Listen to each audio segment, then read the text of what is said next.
Bonjour, on se retrouve aujourd'hui pour un nouvel épisode de podcast, il me semble que c'est l'épisode 5.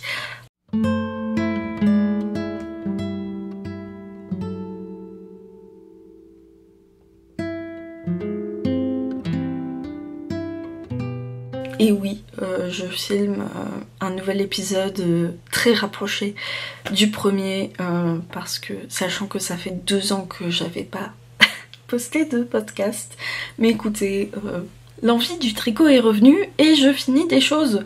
Donc voilà, j'en profite pour faire des podcasts, sachant que là j'ai 3 projets terminés à vous montrer, un petit et 2 plus grands. Et un en cours et demi, on va dire, parce qu'il y en a un qui est vraiment au tout début. Mais je vous en reparle quand ce sera le moment. Vous pourrez retrouver dans la description les noms des patrons dont je parle et également des fils. Si j'y pense, je mettrai également les liens. Je ne l'ai pas fait sur le dernier épisode et je ne l'ai pas fait non plus dans les derniers vlogs, mais j'essaierai de penser à vous mettre des liens vers les patrons sur Ravelry. Et puis c'est parti pour les projets terminés. Aussi les notes, je mets plus les notes des vlogs ou des podcasts sur le blog, mais si vous préférez que je mette sur le blog, dites-moi, parce que en vrai ça peut être plus facile à retrouver après. Si y a des projets qui vous intéressent ou quoi. J'ai oublié de prendre mon cahier avec mes notes. Je ne me referai pas. Je suis vraiment en carton. Alors, c'est parti pour le premier projet terminé. Alors, j'ai écrit mes notes dans une couleur très claire et j'ai du mal à lire, mais c'est pas grave, on va faire avec. Mon premier projet terminé, c'est un petit projet. Il s'agit d'un bandeau. Je suis désolée si vous entendez les voitures, mais je ne peux pas faire autrement parce que ma rue est une rue passante. Le micro attrape tous les bruits et je peux pas faire autrement. Il n'y a aucun moment de la journée où il n'y a pas de voiture qui passe. À moins que... à part la nuit. Et encore... Et encore. Et la nuit, la luminosité, vous vous en doutez, est exécrable. Donc...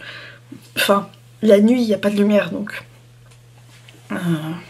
Sachant que là, il est 15h et que...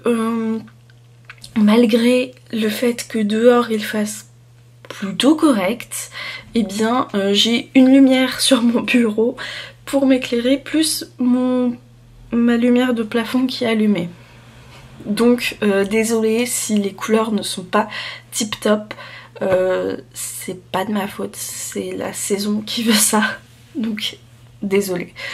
Bref, le premier projet terminé, c'est un bandeau. Il s'agit du modèle Brocéliande d'Audrey Borrego, aussi connu sous le nom de Yarn Flakes. Vous savez que c'est une designeuse que j'adore. On dit designeuse ou designer? Bonne question. Donc, c'est un modèle de bandeau qui, à l'origine, se tricote en aiguille 4, avec un fil DK, du coup, j'imagine. Sauf que moi, j'ai utilisé un fil plus fin, parce qu'en vrai, c'est un genre de modèle qui est très versatile. Hein. Vous n'êtes pas obligé d'avoir le bon échantillon. Si jamais vous utilisez un fil plus fin, il suffit de monter plus de mailles, et un fil plus épais, moins de mailles. C'est expliqué dans le patron en plus le nombre idéal à monter. Alors je vais vous baisser un peu parce que je dois lever beaucoup les bras pour vous montrer mon tricot. Donc dans le patron c'est expliqué le nombre idéal de mailles à monter ou à enlever si jamais vous souhaitez modifier la largeur du modèle. C'est un bandeau que j'ai tricoté dans un fil que j'ai filé main. Il s'agissait d'une tresse de fibres que j'avais achetée chez les Petites Potions. Mais c'était il y a un moment. C'est une fibre 100% chameau et le coloris s'appelle Tissage de liane. Et on a ce magnifique bleu, il y a du vert, du jaune et du rouge. Je sais plus s'il y a d'autres couleurs, mais il me semble que c'est tout. Donc c'est un fil 100% chameau. Alors je sais pas si ça vient de la fibre ou de la manière dont je l'ai filé. J'ai fait un retors à 2 brins. Mais je le trouve pas forcément super élastique. Et au niveau de la forme, enfin je sais pas. C'est le deuxième bandeau que je tricote dans ce combo fil patron. J'en avais fait un pour une amie. Et elle m'a dit que il était trop grand, celui que je lui ai fait. Mais je pense que c'est parce qu'en fait il reprend pas bien sa forme. Parce que en soi, moi j'ai tricoté 46 cm de point texturé avant de faire la couture. Et normalement ça devrait me serrer fort. Au départ ça me serrait beaucoup. Mais là maintenant c'est plus trop le cas. Donc je sais pas, c'est peut-être la fibre ou la manière dont je l'ai filé. C'est un patron donc en point texturé qu'on tricote à plat. On commence par monter les mailles et tout simplement on fait à plat la longueur désirée. Et ensuite il y a une petite astuce pour faire le nœud. Enfin, on rabat les mailles et ensuite il faut faire une couture et il y a une petite astuce pour que le nœud se forme. C'est tout bête, il y a une vidéo pour montrer, alors j'arriverai pas à remettre à plat pour essayer de vous montrer, mais voilà, il y a une vidéo dans le patron très claire pour montrer comment faire ce petit nœud. C'est super rapide à tricoter. Moi j'ai utilisé des aiguilles 3,5 et du coup j'ai monté 9 mailles de plus parce que mon fil était plus fin que celui dans le patron d'origine. Et le point texturé n'est pas compliqué du tout à tricoter. C'est une répétition de 4 rangs, donc ça se retient très facilement. Il n'y a pas de problème avec ça. Voilà. C'est tout pour ce modèle. Je l'aime beaucoup et tient relativement chaud, même si mon fil est plus fin que ce qui était prévu. Mais c'est sympa, j'aime bien le porter quand j'ai les cheveux attachés, c'est plus pratique qu'un bonnet. Voilà. Je vais passer aux 2 plus gros projets. Et alors, c'est pas dans l'ordre de mes notes, mais c'était celui qui était sur le dessus, donc je vais vous parler de ça en premier. J'ai fait un t-shirt. Alors je sais, c'est plus la saison, mais je l'ai terminé il y a quelques jours. Je sais plus, je l'ai terminé il y a un moment en fait. Il est juste resté à sécher pendant longtemps. Il s'agit du Tolstati de Rebecca Clow. Je me recule pour vous le montrer en entier. Le Tolstati de Rebecca Clow, c'est un modèle qui, quand vous l'achetez, vous avez 2 échantillons disponibles. C'est soit vous le faites en fil DK, soit vous le faites plutôt en fingering, il me semble. Je cherche en même temps sur mon ordinateur, d'accord. Il y a donc une version DK effectivement et une version fingering. Et moi j'aime beaucoup cette idée parce que au final ça fait un patron 2 en 1. Ce qui est plutôt chouette, surtout que c'est un patron qui coûte 10,59 €. Donc vous avez 2 patrons en 1 quoi. Et en plus de ça, alors sur la page du patron, on voit qu'elle a fait plusieurs options à rayures avec un point de dentelle. Je ne me souviens plus si les instructions pour faire avec ce point là sont présentes dans le patron, mais c'est assez versatile puisqu'en fait il s'agit tout simplement d'un t-shirt tout simple en raglan. J'ai utilisé le fil Livy de Ziman. J'ai oublié le numéro du coloris et je ne retrouve plus mes étiquettes, donc je ne pourrai pas vous l'indiquer. Je l'ai peut-être écrit dans un vlog précédent, il faudra que je regarde. Et j'ai utilisé des aiguilles 3,75 et 3,5 pour obtenir l'échantillon pour la version fingering. Sachant que c'est un fil qui normalement serait plus en DK. Mais j'ai fait la version fingering parce que ça correspondait à mon échantillon. J'ai fait la taille 4 qui est une taille 110 cm. Et je crois que c'est plus grand que ce qui était prévu. Parce que je trouve que j'ai pas mal d'aisance. Au niveau du fil, c'est un mélange lin viscose. Donc ce qui en fait un fil d'été super. Et c'était pas très très cher. Ce qui est plutôt pas mal parce que ça fait un fil d'été vraiment abordable. Si jamais vous voulez faire des projets d'été. Il me semble que j'ai utilisé 5 pelotes quand même pour faire ce t-shirt. Vraiment ça m'embête de pas avoir les étiquettes, mais je ne sais même plus quel sac à projet j'ai utilisé. Je peux éventuellement les retrouver. Bingo, j'ai retrouvé une étiquette. Donc j'ai utilisé à peu près 5 pelotes. Donc c'est un fil 70% viscose, 30% lin. Bon, c'est plus viscose que lin du coup, mais ça fait un fil d'été bien sympa. Quoique je ne l'ai pas porté en été, mais ma mère a fait le même modèle dans le même fil. Non, elle n'a pas utilisé le même fil. Je crois qu'elle n'a pas utilisé le même fil, mais elle a fait ce modèle là aussi. Et il y a 185 mètres pour 100 grammes. Et donc moi taille 4, j'ai utilisé plus ou moins 5 pelotes. Sachant qu'il m'en reste un petit peu quand même. Donc c'est pas 5 pelotes complètes, mais j'ai dû en acheter 5 en tout cas. On commence en rond avec les côtes du haut. Et ensuite on fait le raglan, on sépare le corps et les manches. On tricote en jersey jusqu'en bas, on fait les côtes et ensuite on a le petit mancheron. Alors il me semble qu'il n'y a pas de diminution dessus, c'est vraiment une toute petite manche. Ma mère, elle, sur sa version, il me semble qu'elle a fait des manches un petit peu plus longues et qu'elle a fait des diminutions. Moi j'en ai pas fait du tout, j'ai fait comme c'était indiqué. Et on termine avec quelques rangs de côtes 1-1. Alors, j'aime pas trop le fait qu'on tricote le col sans relever les mailles.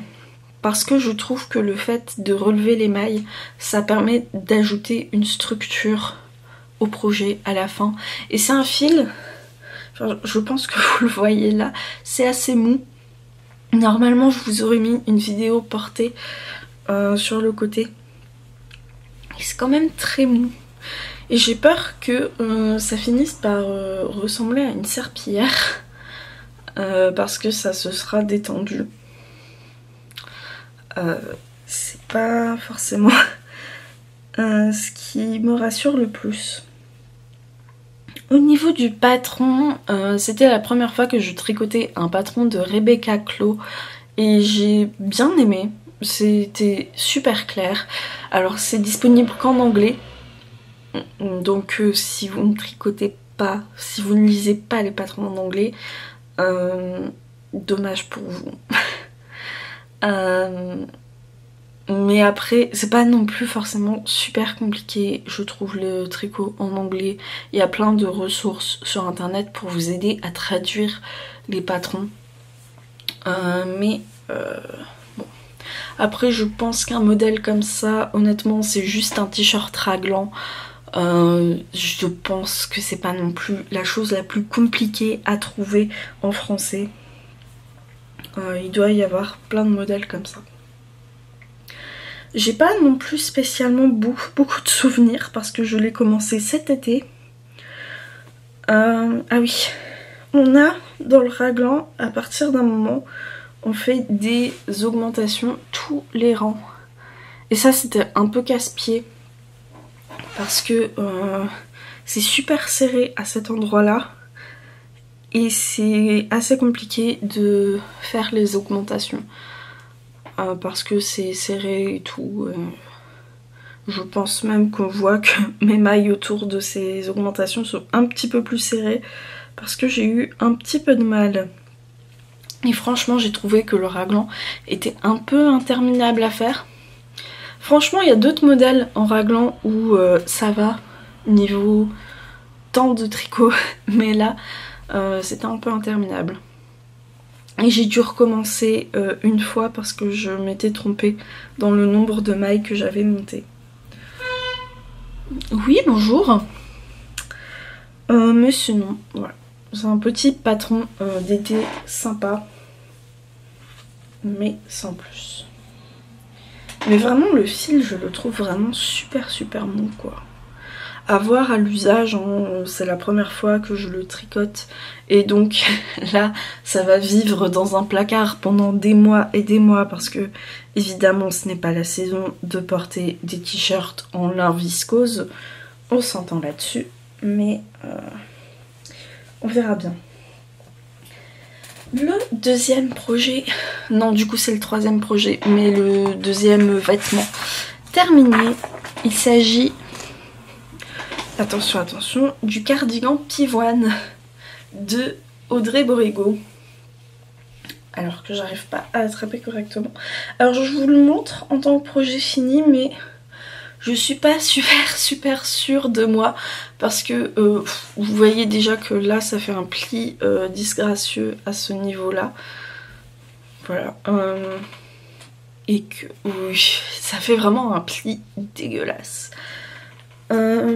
C'est un modèle de gilet en fingering que j'ai tricoté en fil Holzgarn super soft dans le coloris Jasper. J'ai pas noté la quantité de fil que j'ai utilisé parce que j'avais acheté un cône et je l'ai pas pesé avant de faire mes pelotes. Et donc j'ignore la quantité de fil que j'ai utilisé. C'est pénible les scooters. J'ignore la quantité de fil que j'ai utilisé. J'aurais peut-être dû le peser avant de coudre mes boutons. Mais voilà. Les boutons, je les ai achetés chez Tissus des Ursules. Mais c'est des boutons en plastique, tout bête. Je devais en mettre d'autres, mais je les ai perdus, donc j'ai acheté ça. Je les trouve quand même très chers. C'était 2,35 € le bouton. C'est du plastique, quoi. Encore si ça avait été en métal ou autre chose, ça m'aurait pas dérangé, mais franchement 2,35 € le bouton en plastique, je trouve que c'est un petit peu abusé. Et au niveau du... Je vous reparlerai de la bande de boutonnage après. J'ai fait la taille 4, mais j'ai l'impression que j'ai pas l'aisance demandée, recommandée. Je sais pas ce qui s'est passé dans ma vie, mais les échantillons en ce moment, c'est pas trop mon truc. Taille 4, c'est 124, donc normalement je devrais avoir 20 cm d'aisance. Je ne sais pas. J'ai pas l'impression d'avoir 20 cm d'aisance. Je sais vraiment pas ce qui s'est passé dans ma vie. Et je sais pas non plus ce qui m'est passé dans la tête quand je l'ai tricoté, parce que j'ai respecté la longueur préconisée dans le patron. Sauf que j'ai tricoté beaucoup de patrons de chez Audrey et je sais que je dois toujours rallonger parce que elle tricote ses pulls et ses gilets plus courts que moi. Mais moi j'aime pas. Déjà sur ma morphologie, je trouve que ça fait pas joli quand c'est trop court. Et j'aime pas les pulls et les gilets courts. Donc je sais pas ce qui m'est passé par la tête, mais il est trop court pour moi. Au niveau du modèle, c'est un modèle qui se tricote en... Alors c'est un drop shoulder. On commence par monter les mailles du dos.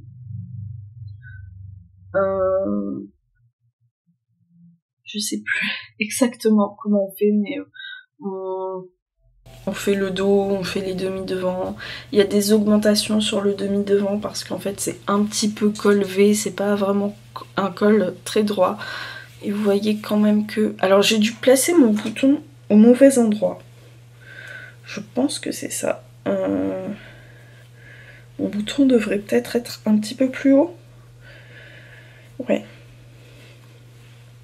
Je pense qu'il devrait être un petit peu plus haut. Mais en vrai, j'ai un gros problème avec cette bande de boutonnage.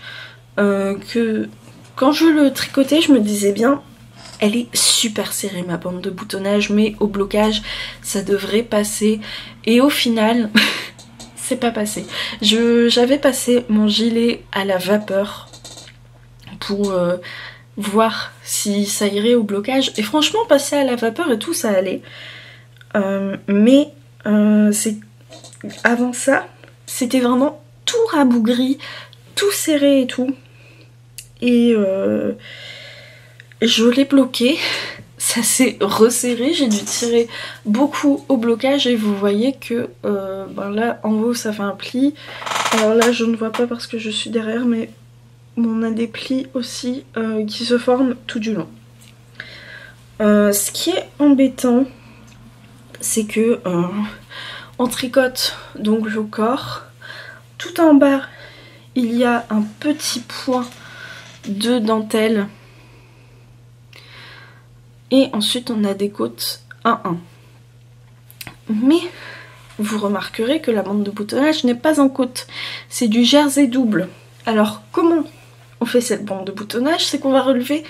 Donc à la fin, quand on a terminé le corps, on va monter des mailles. On coupe pas le fil, on monte des mailles sur le côté. Non, d'abord on relève les mailles tout le long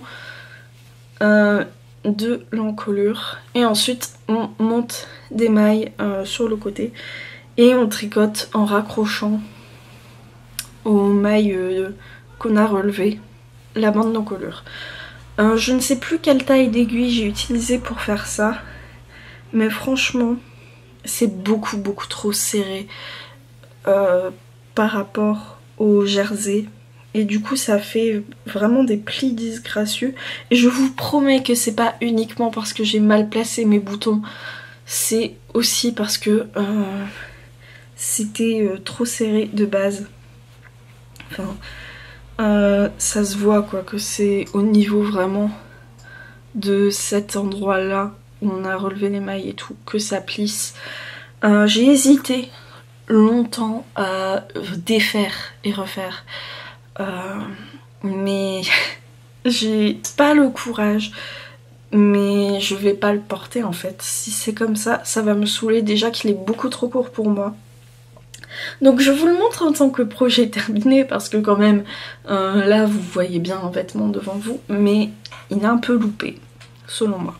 On a également le motif, je vous ai pas montré, mais on a également le point de dentelle sur les manches, sur le dessus des manches. Mais ouais. Parce que là en fait pour rattraper tout ça, j'ai mis un temps fou à tricoter cette bande d'encolure en jersey double. Et en plus pour faire les trous des boutons, c'est... Alors je sais pas si je vais réussir à bien vous montrer parce que le fil est quand même assez sombre. J'ai deux fils de rentrée. En fait concrètement il faut couper le fil à deux endroits pour que ça fasse un trou. Je sais plus exactement comment on fait, mais il faut couper le fil. Également, bon, le placement de mes boutons n'est pas très heureux. Le dernier que j'ai mis d'ailleurs, celui-là, il est un petit peu... Il est mis un peu trop haut. Mais donc là, si je voulais reprendre, il faudrait donc défaire toute la bande d'encolure.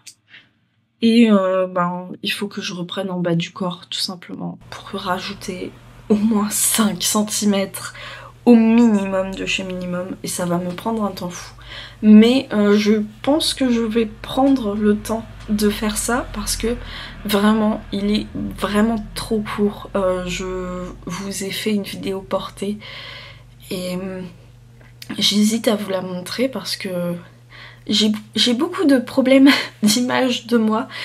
Et le fait de montrer les vêtements portés en vidéo et tout ça, j'ai du mal avec ça. C'est insupportable les voitures, je suis désolée, je vais essayer de réduire le bruit de fond au montage parce que c'est vraiment insupportable, ça me rend folle. Mais ouais, j'ai beaucoup de problèmes d'image de moi et vous montrer les vêtements portés et tout ça, c'est pas évident pour moi. Et là, c'est vraiment trop court et on voit mon ventre et tout, je déteste. Mais voilà, je sais pas ce qui m'est passé par la tête parce que je le sais que je tricote toujours plus long que ce qui est préconisé par le patron chez Audrey. Et c'est ok, chacun fait ce qui lui va le mieux. Mais je sais pas, il s'est passé quelque chose dans ma vie et dans mon cerveau qui fait que j'oublie. J'oublie les choses les plus évidentes, mais bon. J'ai pas eu une année très heureuse en tricot, hein, quand on y pense. J'ai beaucoup de loupés. Ce qui me désole parce qu'on passe un temps infini sur... Enfin pas infini, mais on passe un temps fou sur nos tricots. Et moi ça m'attriste quand c'est pas réussi et ça me saoule et je sais que j'ai tendance à laisser les choses traîner parce que j'ai la flemme de corriger mes erreurs. Mais ouais. Vraiment non, je sais pas ce qui s'est passé parce qu'en plus j'avais le bon échantillon donc je comprends même pas pourquoi j'ai pas la bonne aisance. Mais tout va bien. Enfin, il me va, il n'est pas trop petit, c'est juste que j'ai pas l'impression d'avoir les 20 cm d'aisance qui étaient prévus. J'ai dû tricoter plus serré parce que je devais être stressée, ou bien mon fil n'a pas gonflé de la même manière au blocage. Je ne sais pas. On va passer aux encours. Et surtout, il y a un encours et un qui est pas... J'ai fait 7 rangs dessus sur le deuxième, mais je vais vous en parler un petit peu quand même. Ou non, le deuxième je le garde pour les vlogs, pour le moment vous le verrez dans le prochain podcast. Parce que il est vraiment pas assez avancé et ça sert à rien que je vous en parle maintenant. Alors j'essaye de retrouver toutes mes étiquettes de fil. Bah voilà, j'ai les numéros de mes deux couleurs. Est-ce que je suis sûre que c'est vraiment ça? Je pense. Le deuxième projet, mon encours du moment, il s'agit d'un pull. Il s'agit de la marinière moderne, qui est un modèle de Marie-Christine Lévesque. Alors elle, sur son modèle, chaque rayure a une couleur différente. Moi j'ai fait le choix de faire en blanc et caramel parce que je copie honteusement sur une version que j'ai vue sur la page du patron, il me semble. Ou bien j'ai dû voir un autre pull rayé dans ces couleurs là, mais il me semble vraiment que c'est ce patron là que j'ai vu dans ces couleurs. Alors il y a 228 projets, alors je suis pas là de retrouver celui dont je m'inspire. Mais ça doit être dans mes favoris Ravelry, mais pareil j'ai énormément de favoris, donc compliqué.